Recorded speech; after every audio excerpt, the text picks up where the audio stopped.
right, and we are back here on another episode of Legally Lifted Podcast. Hell yeah, man! Podcasting's fun.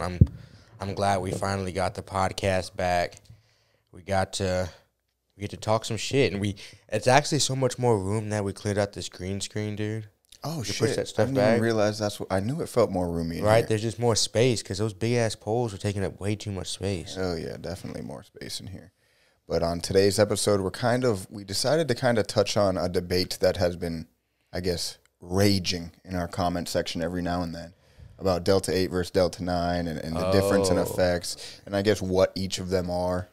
And, yeah, I mean, so far we've had quite a huge experience with Delta 8. And Delta 9. I think maybe the most experience of anybody with Delta 8 products. Yeah, I don't know, honestly, if there's anyone out there that's tried more Delta 8 products than we have.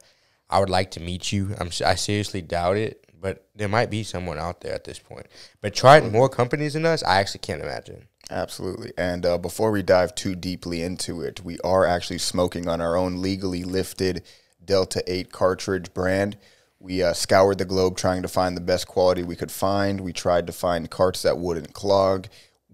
We believe we've accomplished that, and we just want the people to help us out just in deciding, I guess you could say. Yeah, so they'll be available for you guys soon, very soon. When they are available, the link will be below this episode if this is sometime in the future, or they haven't come out yet. But from the time of this releasing, they should be out within the week. Absolutely. So I guess we could just get into it by starting with, I guess, our different experiences with Delta 8 and Delta 9 THC in edible form. Right. So, I mean, for me personally, I've grown to love Delta 8 edibles. Mm-hmm. I mean, I've taken 2 tinctures today. Yeah. And I've smoked some as well. So I know personally I like the Delta 8 edibles significantly more than the typical Delta 9. I will say they're always more on the indica side to me. Like at the back end of them, there's a lot of me being tired on the back end. But all edibles, at the end of them, I am exhausted. Yeah. Regardless of whether they're Delta 8, Delta 9, even some CBD ones. You eat enough of those, I'm going to be tired. Like, that's all they're going to do is make me extremely drowsy. So, that's really what I would say is the biggest thing for me that's with all edibles, though. Yeah, I agree. Or maybe just recently I've been eating so many Delta 8 that it just feels like Delta 8 ones get me so tired. I've been consuming more edibles now than I ever have at any point in my cannabis adventures, I guess you can say. But also I would say that Delta 8, it doesn't have, I guess it's a harder flavor to incorporate into good tasting edibles. It seems to, a lot of the edibles we've had leave a sharp, oily taste. But then at the same time, if we're going from, going to dispensaries, like personally cooked, I feel like if we got some Delta 8 distillate and we personally cooked it, we could do a better job. Yeah. At mass scale, it's never good. Like when I go to dispensaries, it's very rare actually that I get an edible off the shelf at a dispensary and the taste is like matches some like homemade sweet. I agree with all of the sweets in general besides gummies. I've had good gummies, but cookies and cakes and things like that, I've never had one that's good. But I also feel like the companies that are making a lot of these Delta 8 gummies never mastered those other gummies. Like I feel like if the major Delta 9 Cali companies were all started using the same formula and started making Delta 8 ones, I feel like they could get it down. Oh yeah, because we've had a couple of them that are pretty indistinguishable that taste good. Yeah, that's very true. That's very true. It's actually pretty rare to find a very good tasting Delta 8 edible. We've had quite a few now, but when you think of the amount that we've had, it's definitely more very on the few rare. Of them. Yeah, very few of them taste very good. Maybe 3 to 4. Maybe of them, and we've had. I don't want one. Yeah, I'm thinking we're in the 20s now in terms of tasting edibles. Absolutely, and I mean, as far as what is Delta 8 is a question we also still get, and Delta 8 is essentially a sister cannabinoid to Delta 9, and the way that it is made is essentially tricking CBD isolate into turning into THC. And it starts at Delta 8 THC, and then it can turn into Delta 9 THC as well. And then it can even turn into something called THCP, which we're going to be hopping on as soon as a reliable source is found. Yeah. But, yeah, so that's essentially how it works. They do some sort of, the good men behind the lab coats or good women behind the lab coats creating the science that makes this shit possible. That can essentially accelerate the process to getting to that stage of Delta 8 THC. So exactly. it is, and I would say, in the sense, honestly, it is a naturally occurring substance, but the way they get it to occur isn't natural. In the exact same way all of your weed is. Like, the hydroponic way of growing it is scientific. It's natural, but they're accelerating processes that would usually naturally take a lot longer. Yeah, exactly. Like, I don't think the 30% THC strains were floating around in the wild back in the day. Exactly. Yeah, so everything has a certain aspect of scientific to it, but that also brings that, you have to find a reliable source for your Delta 8 or Delta 9. You don't want to be just smoking any and everything because it's very easy to get shitty quality. Right. Yeah, it's actually extremely easy to get shitty quality. Exactly. So what would you say is your favorite or your biggest difference between the Delta 8 and Delta 9 edibles? Delta 8 and Delta 9. How it hits you. Simple. Like, I feel like I have little weights on my eyes when I eat the Delta 9 ones. And I feel like when I eat the Delta 9 ones, they're 5-pound weights. And when I eat the Delta 8, it's like 2.5-pound weights. Yeah. So I still have a lot of the effects, but for me, and I eat enough to get to the Delta, to like the 5-pound weights of Delta 8? Yes. But like just eating a modest amount of something, you could feel good with the Delta 8, and the Delta 9 might be overwhelming or might just put you to sleep. Absolutely. So when I say what the difference is, that's what you were asking me, right? Yeah. Yeah, it's just like tamer. Yeah. Like, it's just a tamer version of the Delta 9 edibles. Yeah, I'd agree as well. And the best way is really, I know, personal experience for me. I've had, I would say, 7 to 8 times minimum where I've eaten a Delta 9 edible, and then you're on for the roller coaster ride for the rest of the time. Right. Initially, you're like, oh, shit, is it going to hit? And then it does. Your heart starts accelerating. You're getting the cold sweats. You're like, oh, shit, where am I going to go? And it just keeps accelerating to the point where it's like a damn near a panic attack. I know how to hold my composure just out of experience at this point, but it's still a shitty feeling overall, and it makes you feel paranoid, nervous, anxious, all the things you want to eat avoid. them again too. Exactly. And with the Delta 8, I mean, at this point, I've had days where I've consumed 500 milligrams of Delta 8, and I've gotten extremely lifted, but it's never taken me over the edge. It's never been to where I have overwhelming anxiety, nervousness, I'm clammy, I feel like I'm going to puke, and I've seen that happen not only to me personally, but I've seen it happen to countless people on Delta 9. I remember giving my buddy's mom a little piece of Delta 9 and then having to spend the next 2 hours, a brownie, and spend the next 2 hours explaining to her that she wasn't having a heart attack and she was going to be just fine. She's not dying. Shout out, Debbie. I had a Delta 9, that I've told this story before, but that shit had me in my room, like curled up, crying and hallucinating all at the same time. And Delta 8, the amount I'd have to eat, and I ate that like a little piece of chocolate. You know what I mean? And it was a crazy amount because it was homemade, and the guy that made it said he was trying to cure cancer with it. He said he was trying to cure his friend's cancer with it. And I was like, I'm not a hoe. It's got to be like 30 milligrams or more. I mean, 1,000 milligrams or more.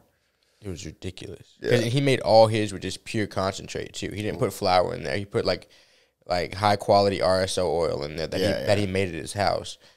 And on top of that, I smoked a couple, too, because at the time, you know, when you're young, you feel fearless. You're like, like fuck it. Like I can do it. Yet. Exactly. And I was tired for like 2 days. I believe it. Slammed me. Yeah, I believe Any cancer I had probably was gone. Yeah, it worked, definitely. It probably worked. My friend might be a doctor. He might be the doctor. But, I mean, yeah, that's my favorite difference, I would say, between Delta 8 and Delta 9 is that the 9 has taken me over the edge at least 9 times, just to keep with the 9 trend. And Delta 8 has never done it to me before. I've eaten countless edibles, a high amount. I've felt lifted. I've gotten the giggles. I've gotten all the good parts of Delta 9 without the paranoia or stress. And if you want, I would 100% agree with that. Yeah. If you want to still feel lifted, but not feel like out of yourself or feel too anxious, but also just too sluggish, too tired. Like some of those edibles just sit me down so much. Like it is definitely more of a professional high, if you will. It's if you're going to choose which one to consume at work, which I don't know if that's smart for some people, but like, for example, for a teacher, if I was a teacher, I would eat a Delta 8 edible before I went and dealt with those kids. Daily. Every single day. Yeah. Why would you not? I agree. I would for sure have a cart too when they're out of the class. I take a specifically a legally lifted cart. Yeah, it's legal. Exactly. And it lifted. Exactly. And we all know kids suck. Yeah, exactly. Like, so why not have a little bit of Delta 8?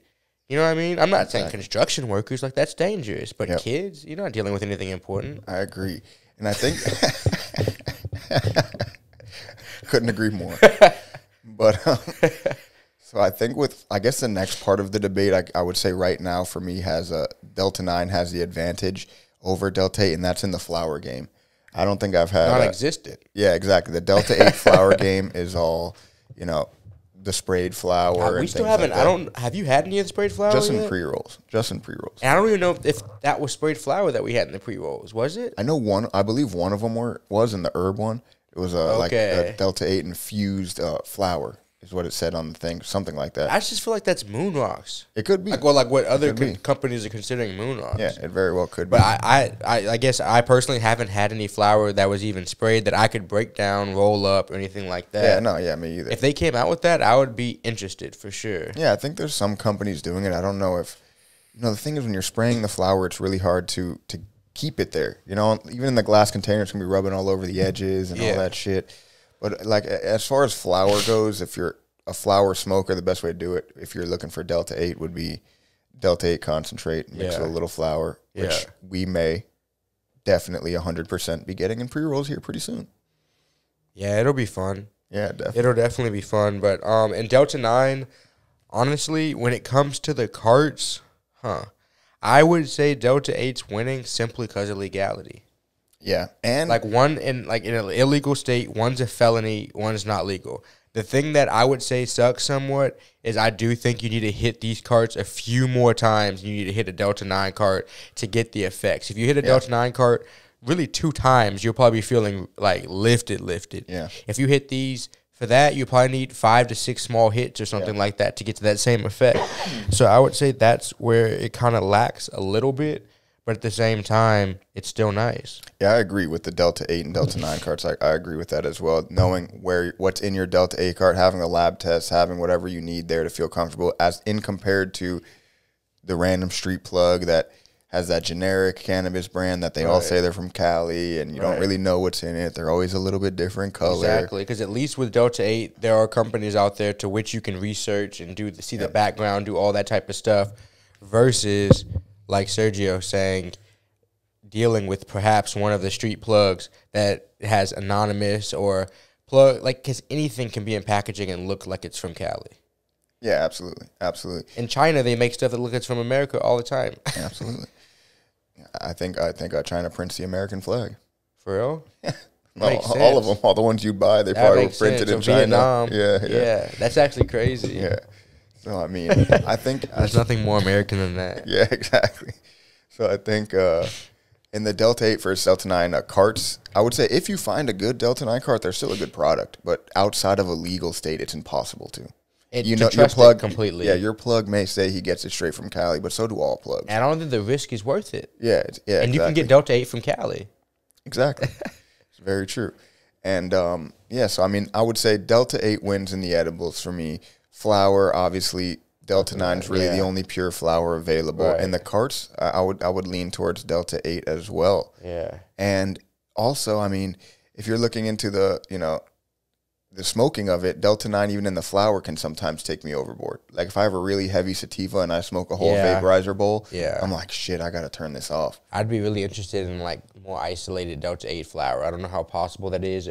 I feel like it would be so expensive because you'd have to wait so long before you can harvest and stuff like that. But at the same time, it's something that would interest me. Yeah, I agree. We're excited here at CBD Hemp Library, legally lifted. It's a huge venture for us, and we're going to keep improving on the Delta 8 products. We're probably going to start, pushing some CBD stuff. We're going to have all of the cannabinoids under one roof at the highest quality, and we're excited to have you guys join in on the journey with us. Oh, yeah. Definitely. I mean, I think we got a solid 15 minutes. How long are we trying to do on this one? I'm good. We're good? Yeah. All right, we're good. That's how we decide things around here. Teamwork. If y'all have any more questions about Delta 8 or Delta 9, let us know in the comments. We try to answer as many of them as we can. We're still learning as well. We're dabbling in the industry.